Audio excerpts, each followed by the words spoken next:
Sahabat Hikmah, barang-barang bekas atau tidak terpakai terkadang hanya menjadi sampah rumah tangga saja. Namun, di tangan yang tepat bisa disulap menjadi kerajinan yang unik dan tentunya memiliki harga jual yang cukup tinggi.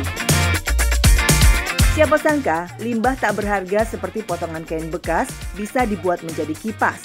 Warna dan coraknya pun beraneka ragam. Yang bikin unik, di bagian tengahnya ada tulisan yang mengandung pesan yang tersirat loh.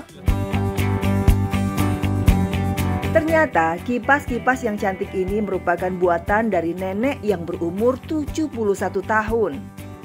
Sudah 12 tahun lamanya Nenek Thoibah menggantungkan hidupnya dengan berjualan kipas yang terbuat dari limbah kain. Hampir setiap hari Nenek Thoibah menjual kipas yang dibuat di rumahnya. Sebuah rumah sederhana di kawasan Gabus, Kabupaten Bekasi. Untuk jualan, Nenek Thoibah memerlukan modal sebesar Rp100.000. Namun apabila modalnya sedikit, maka nenek hanya bisa membuat sekitar 3 kipas per harinya.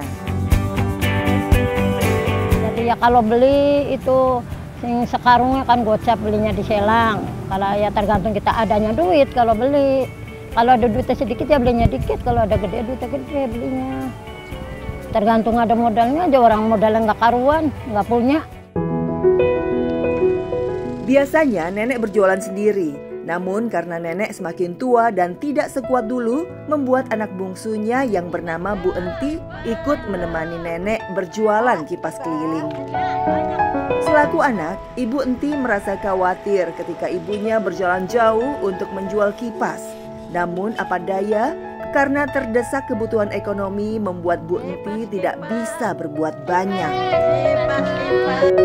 Kasihan gitu Pak, sedih. Kadang-kadang kalau jalan nih capek gitu. Ya kalau ngeliat kayak gitu, kadang-kadang kasihan gitu Pak. Cuman gimana ya, nggak ada lagi itunya gitu kerja. Kita memang ingin kehidupan ini berjalan secara ideal. Tetapi terkadang banyak hal-hal di luar nalar yang terjadi.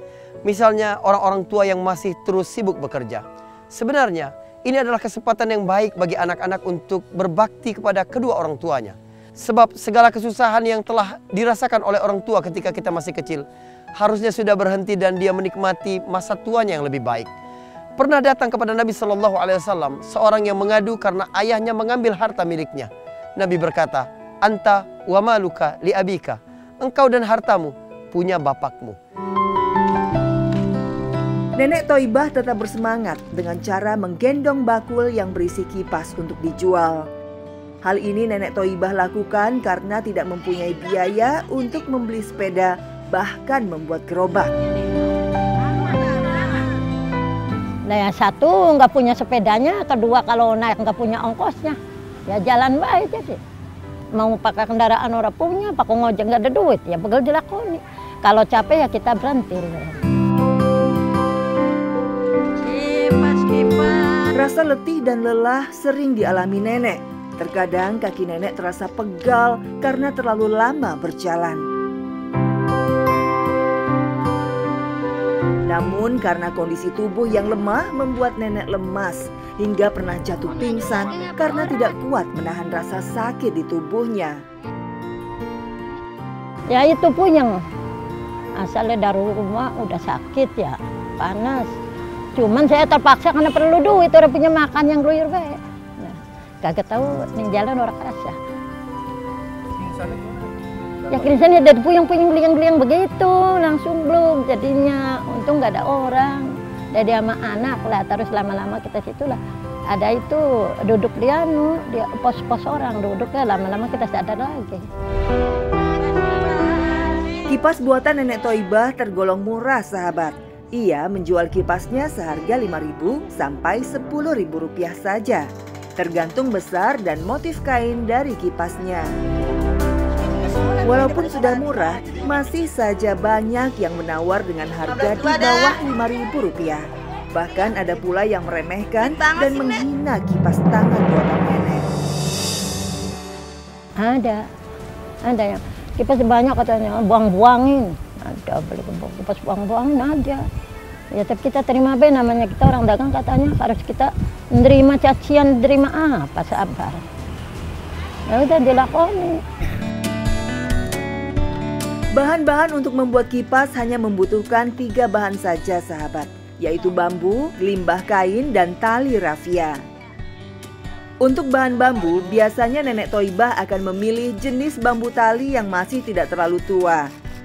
Bambu jenis inilah yang lebih lentur dan mudah dibentuk, sehingga cocok untuk dibuat kerangka kipas. Setelah dipotong kecil-kecil, potongan bambu ini langsung diangkat dan ditaruh di selendang. Nah, berat sih berat, tapi kan ya udah anunya bagaimana, ya dibawa-bawa beratnya. Selanjutnya, Nenek menuju tempat pengepul limbah kain. Biasanya, Nenek memilih kain yang tebal dan potongannya rapi. Selain itu, kain yang dipilih harus memiliki motif yang unik dan berwarna cerah agar nantinya bisa terlihat menarik. Nek, kalau kain-kain yang bagus biasanya milihnya yang kayak gimana, Nek? Yang bahan yang ini, yang begini. Kadang-kadang ya bagus semua lah, kadang-kadang yang begini juga buat tengah-tengah. Ini buat tengah, kalau nggak ada ini ya butuh semua. Ini buat yang di tengah-tengah. Ini buat di tengah-tengah, ya renda-renda. Kalau yang ini buat di samping-samping. Kalau yang mulur-mulur buat yang di kayunya itu. Bersama anaknya Bu Enti, Nenek Thoibah menyiapkan bahan-bahan untuk membuat kipas.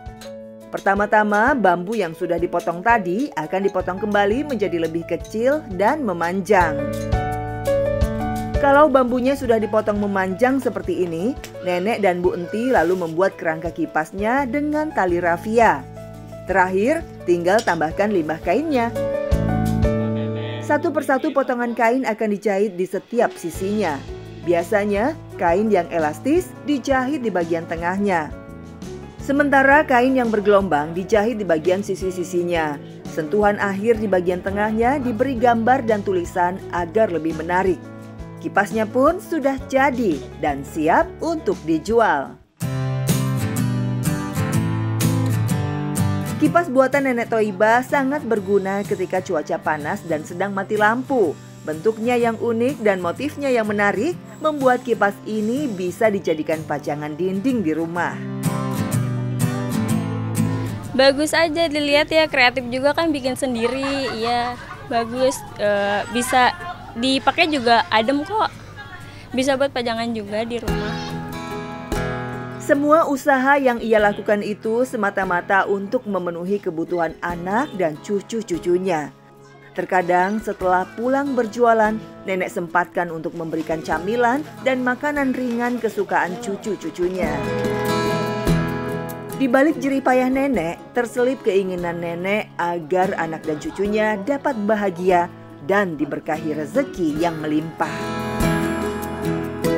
Harapannya ya suruh bahagia pada punya keberkahan, pada punya pengennya pada ketemuan harta benda, pada punya rumah yang bagus. Tapi yang nggak tahu, yang kuasa belum bisa ngasih. Tugas kita adalah berusaha. Memberikan hasil adalah wilayah Allah Subhanahu wa Ta'ala. Pada hari kita mencampuri wilayah Allah, hari itulah kita merapas kebahagiaan dalam hidup kita. Berikhtiar, berkarya, dan bersungguh-sungguh dalam ikhtiar kita adalah ibadah kepada Allah Subhanahu wa Ta'ala. Sebab kita sedang menjalankan syariat Allah Subhanahu wa Ta'ala. Allah menentukan hukum sebab akibat agar menjadi aturan bagi kita semua. Tetapi bagi Allah itu tidak ada artinya sama sekali. Sebab kunci di sisi Allah Subhanahu wa Ta'ala cuma satu. Apabila Dia berkehendak, maka jadilah apa yang Dia kehendaki itu. Sesimpel ini, kun fayakun. Menggali hikmah, menuai berkah.